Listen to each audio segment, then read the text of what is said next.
বাবা, এখানে মুড়ি, চানাচুর, এখানে কলা, কি ব্যাপার? এ তো পুরো এলাহি ব্যাপার গো। বাবা তুই এটাই বলছিস এলাহি ব্যাপার? তা কি বলবো, সত্যি সন্ধ্যাবেলায় এত কিছু।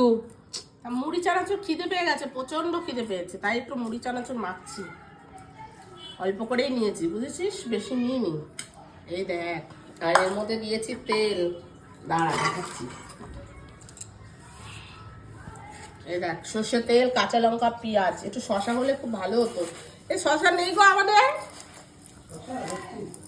দেখো তো, একটু শশা কুচিয়ে দেবো ওর মধ্যে। শশাও দেবে আবার? হ্যাঁ, একটু লেবু দাও তাহলে। লেবু? লেবু দেবো নাকি? লেবু দেবো? কেমন আছে দেখি এক গাছ। মাখা হয়েছে? একটু কাসুন্দি দিয়ে দেবো। না, কাসুন্দি দিও না। কাসুন্দি খায় না মুড়ি? দাও।